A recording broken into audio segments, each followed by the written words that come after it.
राज्यात स्वतःला बहुसंख्य म्हणवून घेणाऱ्या लिंगायत आणि ओक्कलिंग समाजाच्या धमक्यांना सरकार घाबरण्याची गरज नाही.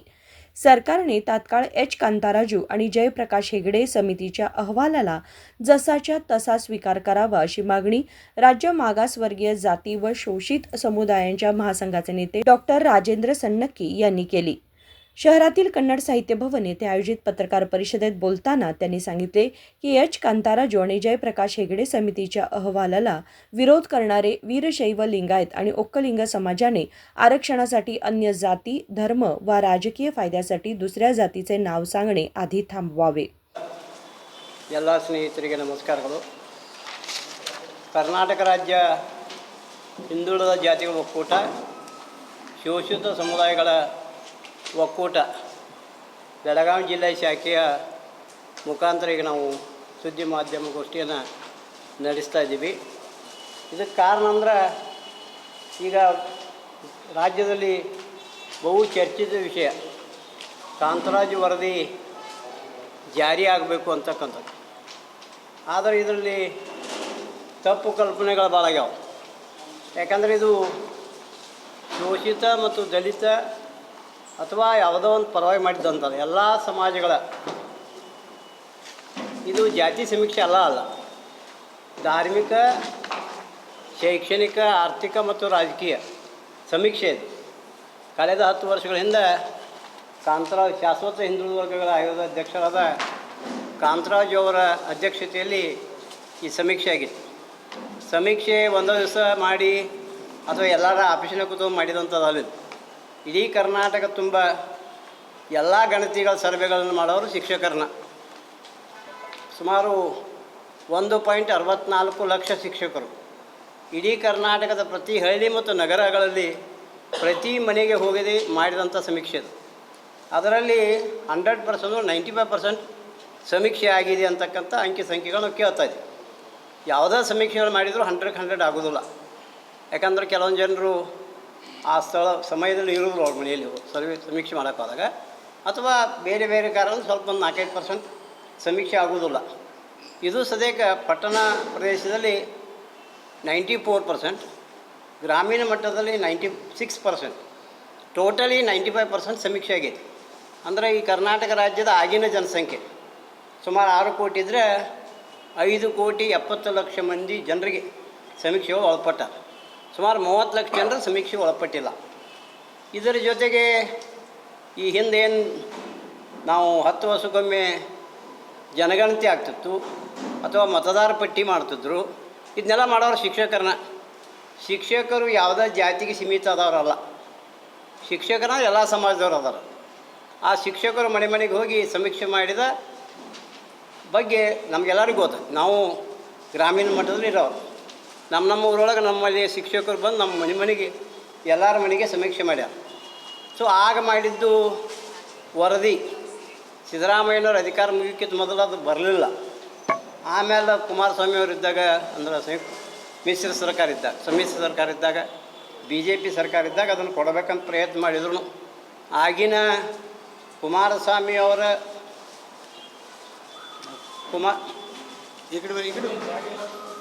ಗಾಮಡ್ಯ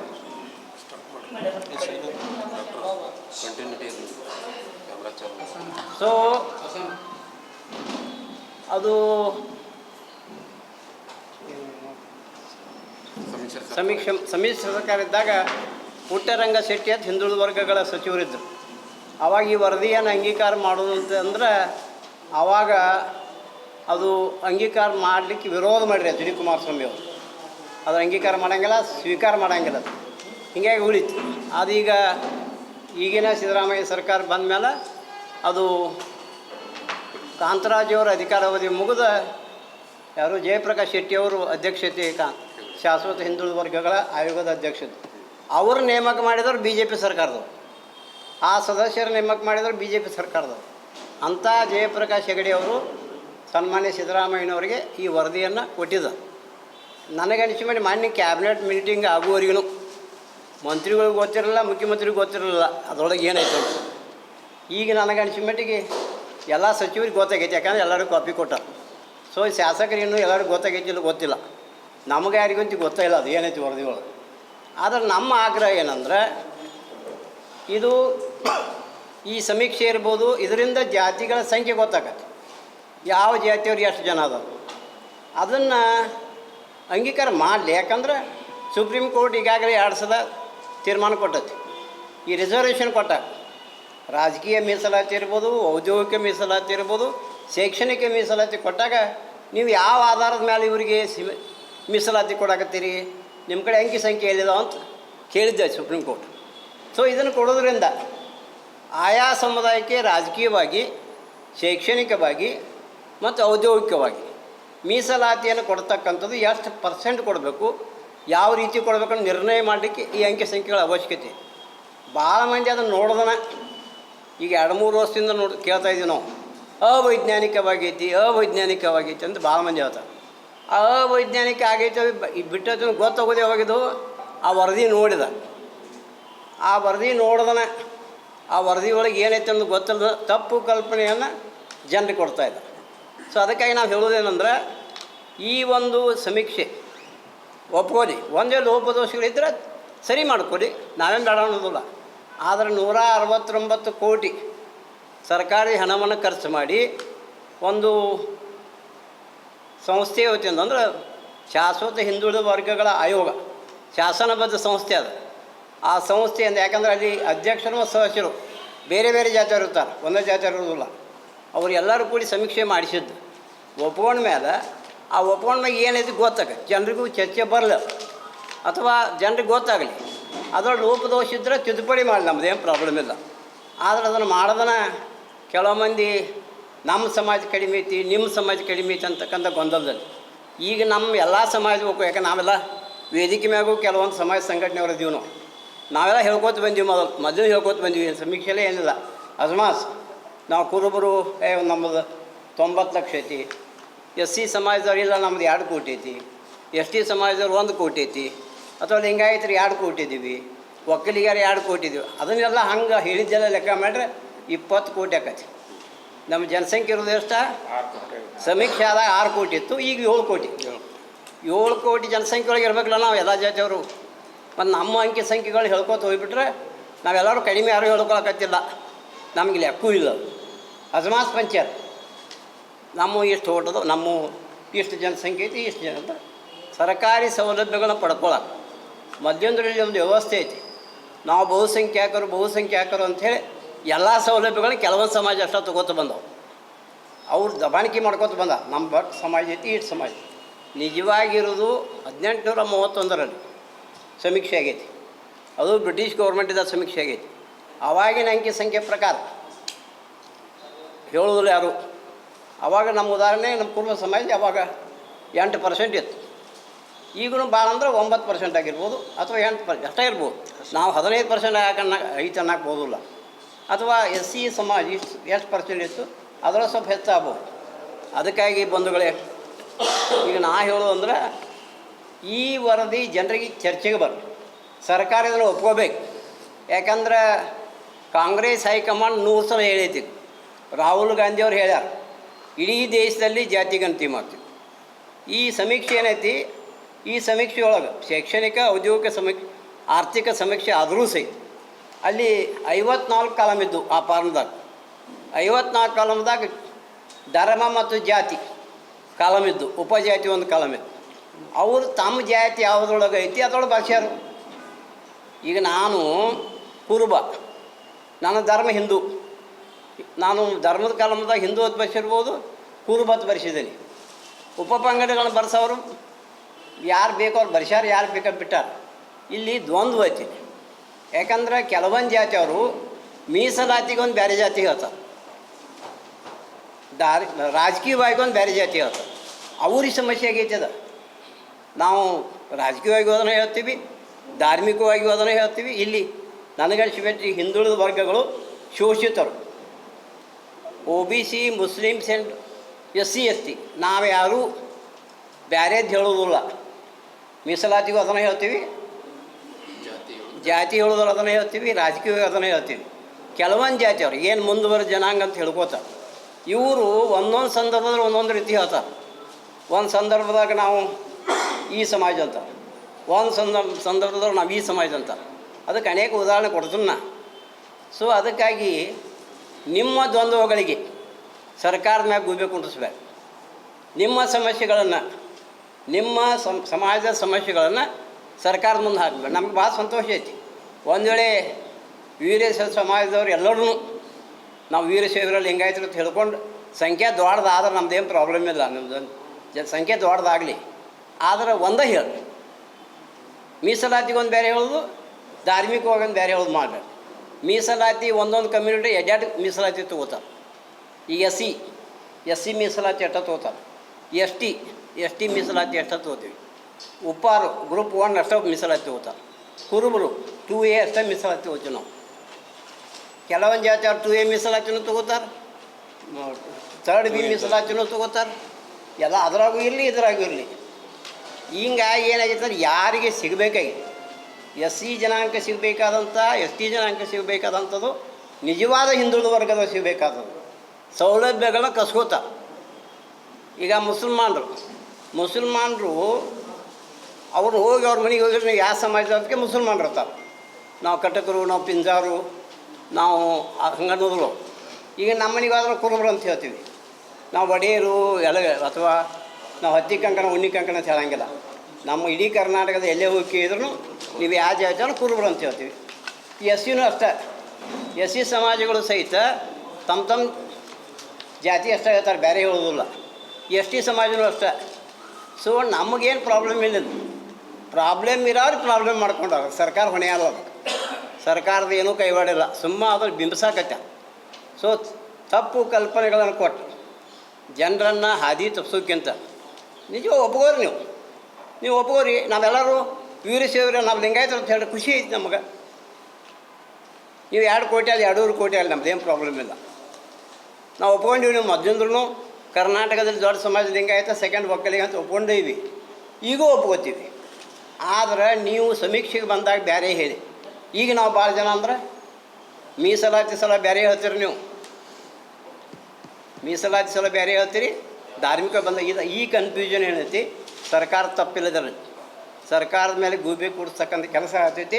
ಇದು ಆಗಬಾರ್ದು. ಸರ್ಕಾರಕ್ಕೆ ಒತ್ತಾಯ ಮಾಡ್ತೀವಿ ನಾವು. ಈ ಬೆಳಗಾವಿ ಜಿಲ್ಲಾ ಹಿಂದುಳಿದ ವರ್ಗ, ದಲಿತ, ಅಲ್ಪಸಂಖ್ಯಾತ ಏನು ನಾವು ನಾಯಕರಿದ್ದೀವಿ, ಶೋಷಿತರು, ನಾವೇನು ಸರ್ಕಾರಕ್ಕೆ ಒತ್ತಾಯ ಮಾಡ್ತೀವಿ. ಇದೇನು ಸಮೀಕ್ಷೆ ಐತಿ, ಇದನ್ನು ಕ್ಯಾಬಿನೆಟ್ ಒಪ್ಕೋಬೇಕು. ಒಪ್ಕೊಂಡು ನೀವು ಲೋಪದೋಷ ಇದ್ರ ತಿದ್ದುಪಡಿ ಮಾಡಿರಿ, ಇದನ್ನು ಜಾರಿ ಮಾಡಬೇಕು. ಜಾರಿ ಮಾಡೋದ್ರಿಂದ ಎಲ್ಲ ಸಮಾಜದ, ಎಲ್ಲ ಹಿಂದುಳಿದ ವರ್ಗ, ಎಲ್ಲ ದಲಿತರಿಗೆ, ಮುಸಲ್ಮಾನರಿಗೆ ನ್ಯಾಯ ಸಿಗ್ತೈತೆ ಅಂತಕ್ಕಂಥ ಮಾತನ್ನು ತಮ್ಮ ಮುಖಾಂತರ ಹೇಳಲಿಕ್ಕೆ ಇಚ್ಛೆಪಡ್ತೀನಿ. ಡಾಕ್ಟರ್, ಏನಾಗಿದೆ ಈಗ ಕೆಲವು ಸಚಿವರು ತಮ್ಮ ಸಮಾಜಗಳ ಮೀಟಿಂಗ್ ಮಾಡಿ selective part portion of the report leak ಮಾಡಿದ್ದಾರೆ. ಈಗ ಬಹಿರಂಗ ಆಗಿಲ್ಲ, ಬಟ್ ಸೆಲೆಕ್ಟಿವ್ಲಿ ಲೀಕ್ ಆಗಿದ್ದಾರೆ. ಕೆಲವು ಮಿನಿಸ್ಟರ್ಸ್ ತಮ್ಮ ಕಮ್ಯುನಿಟಿ ಮೀಟಿಂಗ್ ಮಾಡಿ ಅವರು ಸ್ಪ್ರೆಡ್ ಮಾಡ್ತಾರೆ, ಇದು ಮಾಡಿದ್ದಾರೆ. ಕ್ಯಾಬಿನೆಟ್ದಾಗ ಒಮ್ಮತ್ತಿಲ್ಲ ಇದ್ರ ಬಗ್ಗೆ. ಕ್ಯಾಬಿನೆಟ್ನಾಗ ಒಮ್ಮತ್ತಿಲ್ಲ ಅನ್ನೋ ಕ್ವಶನ್ ಆಮೇಲೆ ಹೇಳ್ತೀನಿ ಸರ. ಇದು 1 ಮಿನಿಟ್. ಇದು ಜಾತಿ ಗಣತಿ ಇನ್ನೂ ಕಾಂತರಾಜು ಅವರು ಕೊಡ್ತಾರಂತ ಗೊತ್ತದ, ಅಥವಾ ಕುಮಾರಸ್ವಾಮಿ ಅವ್ರ ಸರ್ಕಾರ ಇದನ್ನು ಒಪ್ಕೋರಂತೆ ಪುಟ್ಟರಂಗ ಶೆಟ್ಟಿ ಅವ್ರಿಗೆ ಕಳಿ. ಒಂದು ಮಿನಿಟ್ ಹೇಳ್ತೀನಿ, ಅದನ್ನು ಹೇಳ್ತೀನಿ ಸರ್. ಈಗ 12 ವರ್ಷ ಆಯ್ತು, ಅದು ರಿಪೋರ್ಟ್ ರಿಡಂಡೆಂಟ್ ಇದೆ. ಇನ್ನೊಮ್ಮೆ ಮಾಡಬೇಕು, ಎವ್ರಿ 10 years ಡೆಮೋಗ್ರಫಿ ಚೇಂಜ್ ಆಗುತ್ತೆ. That is different. ಈಗ ನಾನೇನು ಹೇಳೋದು, ನಾ ಅದನ್ನ ಹೇಳ್ತೀನಿ. ಲೀಕ್ ಮಾಡಿದ್ದಾರೆ. ಈಗ ಡಿ.ಕೆ. ಶಿವಕುಮಾರ್ ತಮ್ಮ ಸಮಾಜದ ಮೀಟಿಂಗ್ ಮಾಡಿದ್ದಾರೆ, ಹಂಗ ಮಲ್ಲಿಕಾರ್ಜುನ್ ತಮ್ಮ ಸಮಾಜದ ಮೀಟಿಂಗ್ ಮಾಡ್ಕೊಂಡಾರ. ಹಂಗ ಅವರು ತಮ್ಮ ಕನ್ವೀನಿಯನ್ಸ್ ಪ್ರಕಾರ selective portions of the report ಅವರು ತಮ್ಮ ಕನ್ವೀನಿಯನ್ಸ್ ಪ್ರಕಾರ ಹೇಳಿ ಸಮಸ್ಯೆ ಕ್ರಿಯೇಟ್ ಮಾಡಿದ್ದಾರೆ. ಅಂದ್ರೆ ಸರ್ಕಾರದ ಸಮಸ್ಯೆ ಕ್ರಿಯೇಟ್ ಮಾಡಿದ್ದಾರೆ, ಜನರು ಏನು ಗೊತ್ತಿದ್ದಿಲ್ಲ. ಇದು ಸರ್ಕಾರದಲ್ಲಿ ಇರೋರು ಮಾಡ್ಯಾರ ಅನ್ನೋದಕ್ಕಿಂತಲೂ ಕಮ್ಯುನಿಟಿ ಮ್ಯಾಗ ಚಲೋ ಆಗ್ಯವರು. ಮುಂದುವರೆದ ಜನಾಂಗದವರು ಈ ಸಮಸ್ಯೆ ಎಬ್ಸಾತಾರೆ. ಇದಕ್ಕೆ ಹೇಳಿದಾನ ಇದೆ ಏನಂದ್ರೆ, ಉದಾಹರಣೆ ಲಿಂಗಾಯತರು ಮತ್ತು ಒಕ್ಕಲಿಗರು. ಇಲ್ಲಿ ಮೊದಲಿಂದು ಏನೈತಿ ಕರ್ನಾಟಕದಲ್ಲಿ ಅಂದರೆ ಲಿಂಗಾಯತರು ಫಸ್ಟು, ಸೆಕೆಂಡ್ ಒಕ್ಕಲಿಗರು.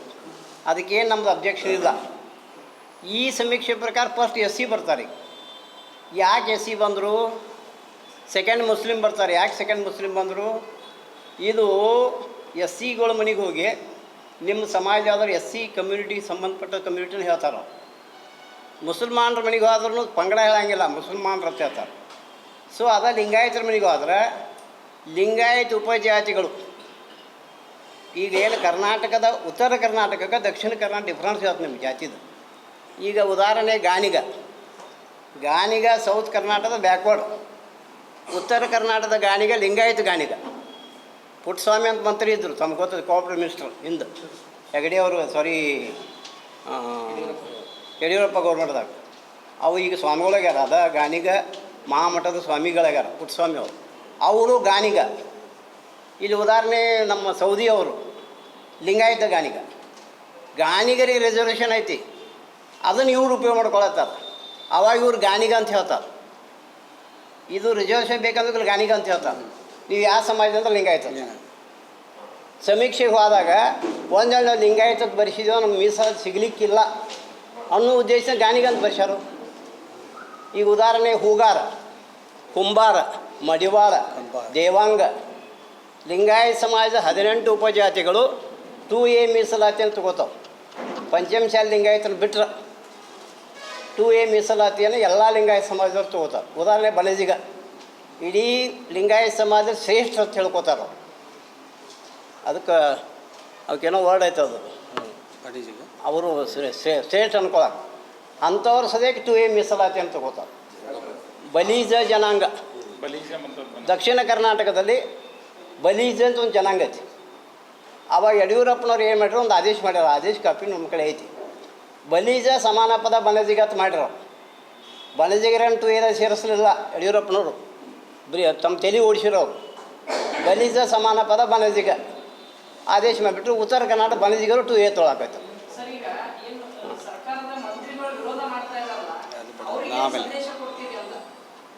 ಇದಕ್ಕೆ ಅದನ್ನು ಯಾವುದು, ಈಗ ಕರ್ನಾಟಕದಲ್ಲಿ ಜನರು ತಿಳ್ಕೊಂಡದ ಬಾತಪ್ಪತ್ತು. ಯಾಕಂದ್ರೆ 100% ಅಲ್ಲಲ್ಲ, ರಾಜಕಾರಣಿಗಳು ಅದನ್ನು ಹೇಳ್ತಾನೆ ರಾಜಕಾರಣಿಗಳು, ನಾ ಜನರಲ್ಲ, ರಾಜಕಾರಣಿಗಳು ಏನು ತಪ್ಪು ತಿಳ್ಕೊಂಡಾರಂದ್ರೆ ಈ ರಾಜ್ಯದಲ್ಲಿ ಒಕ್ಕಲಿಗರು ಮತ್ತು ವೀರಶೈವರು ಬಿಟ್ಟರೆ ಸರ್ಕಾರ ಮಾಡೋಕೆ ಆಗೋದಿಲ್ಲ ಅಂತಕ್ಕಂಥ ಕಲ್ಪನೆ ರಾಜಕಾರಣಿಗಳಿಗೆ ಐತಿ. ಆದರೆ 100% ಒಂದು 100% ಜನ ಅದ 100 ಅದಾರಂದ್ರೆ ನಾವೆಲ್ಲ ಕೂಡಿ 70% ಇದ್ದೀವಿ. ದಲಿತರು, ಹಿಂದುಳಿದ ವರ್ಗದವರು, ಅಲ್ಪಸಂಖ್ಯಾತರು 70% ಇದ್ದೀವಿ. ಐಯಿಂದ ಅಂದರೆ ಹಿಂದುಳಿದ ವರ್ಗಗಳ ಒಕ್ಕೂಟ ಮತ್ತು ಶಿವಶೂದ್ರ ಒಕ್ಕೂಟ, ಆಮ್ಯಾಗ ಮುಸ್ಲಿಂ ಐಯಿಂದ. ನಾವು ಯಾವುದೇ ಕ್ಷೇತ್ರಕ್ಕೆ ಹೋಗ್ರಿ, ಬೆಳಗಾವಿ ಜಿಲ್ಲೆ 18 ಕ್ಷೇತ್ರಕ್ಕೂ ಲೆಕ್ಕ ತೆಗೀರಿ ನೀವು. ಎಲ್ಲ 18 ಕ್ಷೇತ್ರದಾಗ ಹೆಚ್ಚಿರೋರು 70-80% ಇರೋರು ಇದರ ಜನಾಂಗನ. ಆದರೆ ಅಧಿಕಾರ ಮಾಡೋರು ಯಾರು? ಕಳೆದ 70 ವರ್ಷಗಳಿಂದ ಅಧಿಕಾರ ಮಾಡೋರು ಆಲ್ಮೋಸ್ಟ್ ರಿಸರ್ವ್ ಕಾನ್ಸ್ಟಿಟ್ಯೂನ್ಸಿ ಬಿಟ್ಟರೆ ಆಲ್ಮೋಸ್ಟ್ ವೀರಶೈವ ಸಮಾಜದವ್ರು. ಸೊ ಅವ್ರಿಗೆ ಏನಾಗಿಬಿಟ್ಟೈತಿ, ಒಂದು ಮಿನಿಟ್ ಒಂದು ಮಿನಿಟ್ ನೀವು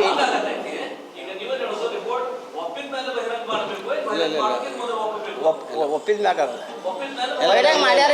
ಈಗ ಬಹಿರಂಗ ಆಗೈತ್ರಿ. ಈಗ ಕ್ಯಾಬಿನೆಟ್ ಒಂದು ಮಿನಿಟ್ ಸರ, ಕ್ಯಾಬಿನೆಟ್ ಮಿನಿಸ್ಟ್ರಿಗೆ ಕೊಟ್ಟಿದ್ದಾರೆ. ಈಗ ಕ್ಯಾಬಿನೆಟ್ ಮಿನಿಸ್ಟ್ರಿಗೆ ಕಾಪಿ ಕೊಡಿ, ಅದಕ್ಕಿಂತ ಮೊದಲು ಬಹಿರಂಗ ಈಗಿಲ್ಲ. ಮಾನ್ಯ ನಡೆದಂಥ ಕ್ಯಾಬಿನೆಟ್ ಮೀಟಿಂಗ್ನಾಗ ಎಲ್ಲ ಮಿನಿಸ್ಟ್ರಿಗೆ ಕೊಟ್ಟಾರದು.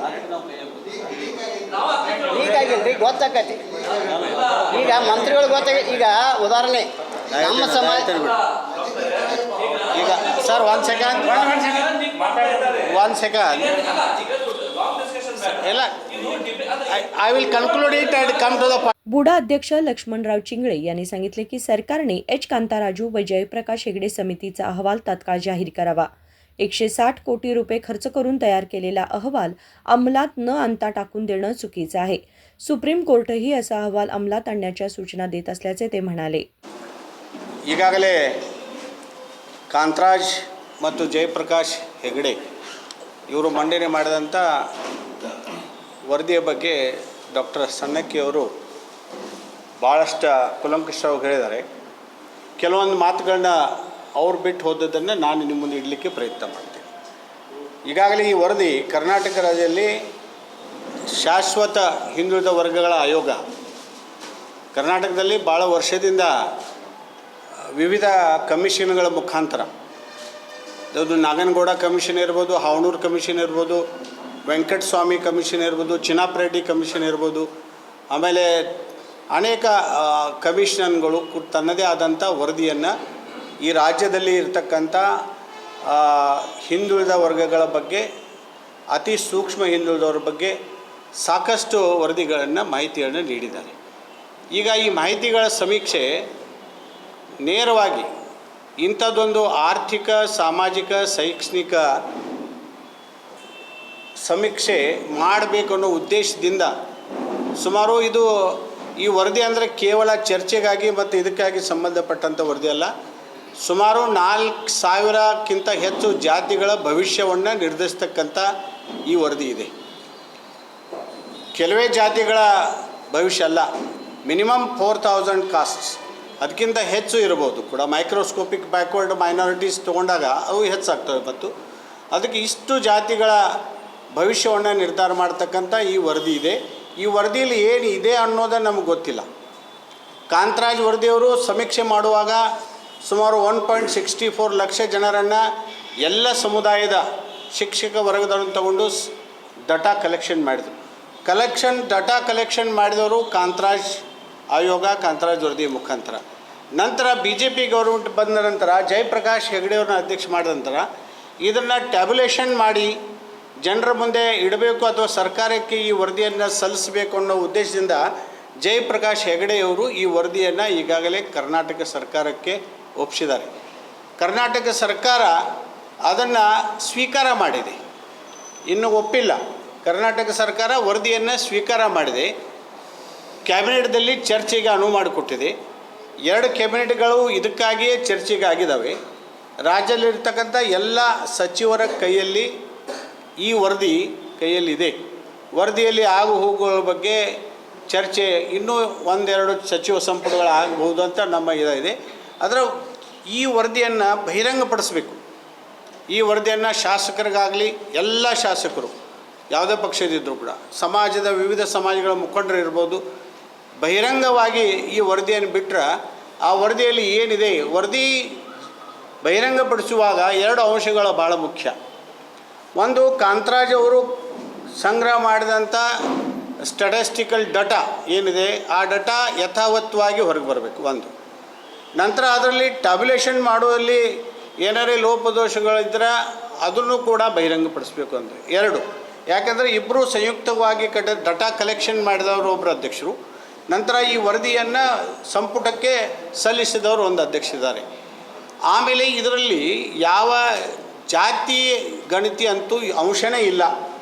ಇದು ಆರ್ಥಿಕ, ಸಾಮಾಜಿಕ ಮತ್ತು ಶೈಕ್ಷಣಿಕ ಒಂದು ಸಮೀಕ್ಷೆ ವರದಿ. ಇದು ಜಾತಿ ಸಮೀಕ್ಷೆ ಅಲ್ಲ. ಜಾತಿ ಸಮೀಕ್ಷೆಯನ್ನು ಮಾಡ್ತಕ್ಕಂಥ, ಜಾತಿವಾರ ಗಣತಿ ಮಾಡ್ತಕ್ಕಂಥ ಅಧಿಕಾರ ರಾಜ್ಯಗಳಿಗೆ ಇಲ್ಲ ಅಂತ ನನಗನ್ನಿಸ್ತದೆ. ಅದು ಕೇಂದ್ರ ಸರ್ಕಾರಕ್ಕೆ ಮಾತ್ರ ಸೀಮಿತವಾಗಿರುತ್ತೆ. ಕೇಂದ್ರ ಸರ್ಕಾರವರು ಜಾತಿವಾರ ಜನಗಣತಿಯನ್ನು ಮಾಡಬೇಕು ಅವರು. ಅದಕ್ಕೆ ಈ ಸ್ಥಿತಿಗತಿಗಳನ್ನು ಈಗಾಗಲೇ ಸಣ್ಣಕ್ಕಿ ಅವರು ಹೇಳಿದಂತೆ ಸುಪ್ರೀಂ ಕೋರ್ಟ್ ಕೂಡ ಆಯಾ ರಾಜ್ಯಗಳಿಗೆ ಚಾಟಿ ಬೀಸಿದೆ.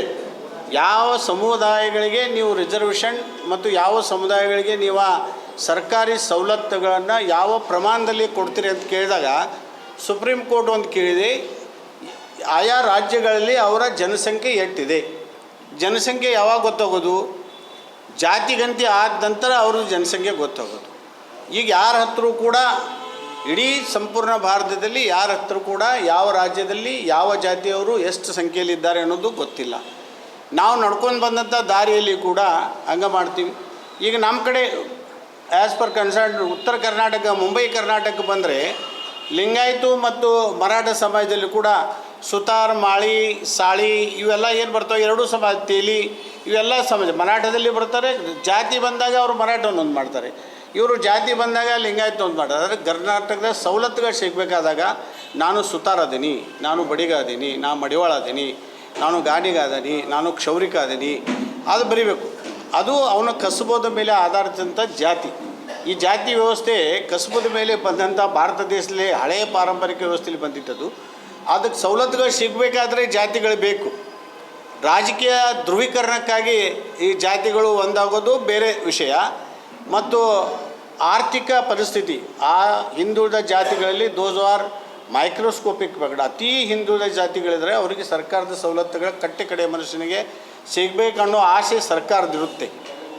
ಆ ಆಸೆ ಈಡೇರಬೇಕಾದ್ರೆ ಆ ಕಡೆಯ ಮನುಷ್ಯನನ್ನು ಹುಡುಕಿ ತೆಗಿತಕ್ಕಂಥ ವ್ಯವಸ್ಥೆ ಈ ಆಯೋಗದ ಮುಖಾಂತರ ಆಗಬೇಕಾಗಿದೆ. ಈಗ ಬಿಜೆಪಿ ಅವರು ಆರೋಪ ಮಾಡಿದ್ರು, ಸರ್ವೇನೇ ಆಗಿಲ್ಲ, ಯಾರು ಮನೆಗೆ ಸರ್ವೆ ಮಾಡಕ್ಕೆ ಹೋಗಿಲ್ಲ, ಮೈನಾರಿಟಿ ಅವ್ರನ್ನ ಮೆಜಾರಿಟಿ ಅಂತ ಈ ವರದಿ ಇಲ್ಲ, ಅದು ನಮಗನ್ಸಿದ ಮಟ್ಟಿಗೆ ನೋಡ್ರಿ, ಊಹಾಪೂಹಗಳ ಮೇಲೆ ನಾವು ಕನ್ಕ್ಲೂಷನ್ಗೆ ಬರೋದು ತಪ್ಪು. ಇನ್ನೂ ವರದಿನ ಜಾರಿಗೆ ಸಾರ್ವಜನಿಕವಾಗಿ ವರದಿ ಏನಿದೆ ಅದೇ ಬಿಟ್ಟಿಲ್ಲ. ಅದಕ್ಕೆ ನಾವು ಊಹಾಪೋಹಗಳ ಮೇಲೆ ಅಂದಾಜು ಮಾಡೋದು ತಪ್ಪಾಗ್ತದೆ. ಯಾಕೆಂದರೆ ಭಾಳಷ್ಟು ವರ್ಷಗಳಿಂದ ಈ ಸಮೀಕ್ಷೆಗಳಲ್ಲಿ ಗೊಂದಲ. ಚಿನ್ನಪ್ಪ ರೆಡ್ಡಿ ಆಯೋಗ ಜಾರಿಗೆ ಬಂದಾಗ ಇಡೀ ಕಾಲೇಜು ಹೈಸ್ಕೂಲ್ಗಳಲ್ಲಿ ಈ ರಿಸರ್ವೇಷನ್ ಬಗ್ಗೆ ಮೋರ್ಚಾ, ಧರಣಿ, ಸತ್ಯಾಗ್ರಹ ಎಲ್ಲ ಆದದ್ದನ್ನು ನಾವು ಕಂಡಿದ್ದೀವಿ, ನಾವು ಮಾಡಿದ್ದೀವಿ. ಅವಾಗೂ ಕೂಡ ತಾರತಮ್ಯ ಇತ್ತು. ಆಮೇಲೆ ಸರಿಪಡಿಸಿ ಅದು ಮಾಡಿದೆ. ಅದೇ ಹಾಗೆ ಈ ವರದಿಯನ್ನು ಸಾರ್ವಜನಿಕ ಆಗಬೇಕು, ಒಂದು ಟೈಮ್ ಬೌಂಡ್ ಮಾಡಬೇಕು.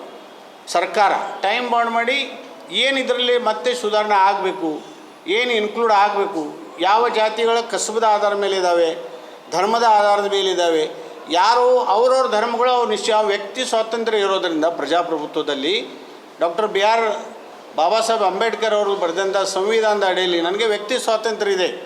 ನಾನು ಕುರುಬ ಅಂತ ಬರೆಸ್ಬೇಕು, ಅಥವಾ ನಾನು ಶೆಪರ್ಡ್ ಅಂತ ಬರೀಬೇಕು, ನಾನು ಹಾಲ್ಮತ ಅಂತ ಬರೆಸ್ಬೇಕು, ನಾನು ಏನು ಬರೆಸ್ಬೇಕು ಅನ್ನೋ ವ್ಯಕ್ತಿ ಸ್ವಾತಂತ್ರ್ಯ ನನಗಿದೆ. ಹಾಗಾಗಿ ನಾನು ಬರೆಯುವಾಗ ಸರಿಯಾದ ದಿಕ್ಕಿನಲ್ಲಿ ಅದು ಬರೀಬೇಕು. ರಾಜಕೀಯ ಮುಖಂಡರು ನಾವು ಹೇಳ್ತೀವಿ, ದೊಡ್ಡ ಸಂಖ್ಯೆಯಲ್ಲಿ ಬರಬೇಕಂತ ನೀ ಇದನ್ನು ಬರಿ ಅಂತ ಹೇಳ್ತೀವಿ. ಅದಕ್ಕೆ ಆಗಬಾರ್ದು. ಅವನಿಗೆ ಸವಲತ್ತು ಸಿಗಬೇಕು, ಸರ್ಕಾರದ ಯೋಜನೆಗಳ ಲಾಭ ಅವನಿಗೆ ಸಿಗಬೇಕು. ಅವನ ಆರ್ಥಿಕ ಪರಿಸ್ಥಿತಿಯನ್ನು ಮುಖ್ಯವಾಹಿನಿಗೆ ತರಲಿಕ್ಕೆ ಸರ್ಕಾರಗಳು ಪ್ರಯತ್ನ ಮಾಡ್ತಾ ಇರ್ತವೆ.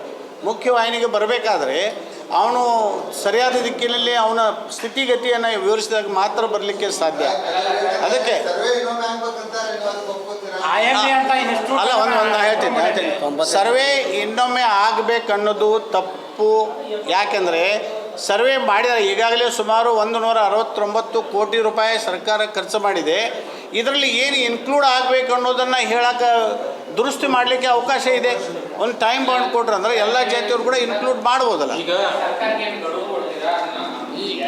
ಒಂದು ನಿಮಿಷ ಅಲ್ಲ, ಒಂದು ನಾ ಮುಗಿಸ್ತೀನಿ ತಡಿ ರಾಜಶೇಖರ್, ಒಂದು ಮುಗಿಸ್ತೀನಿ. ಅಲ್ಲ, ಸರ್ಕಾರದ ಮೇಲೆ ನಾವು ಒತ್ತಡ ಅಂದರೆ ಯಥಾವತ್ತಾಗಿ ಏನು ವರದಿ ಇದೆ ಇದು ಸಾರ್ವಜನಿಕವಾಗಿ ಮಾಹಿತಿಗಾಗಿ ಬಿಡುಗಡೆ ಮಾಡಿ. ಅದಕ್ಕೆ ಟೈಮ್ ಮಾಡಲ್ಲ, ಅದಕ್ಕೆ ಒತ್ತಾಯ ಮಾಡಾಕ್ತೀವಲ್ಲ, ಅದಕ್ಕೆ ಒತ್ತಾಯ ಮಾಡತ್ತೀವಿ.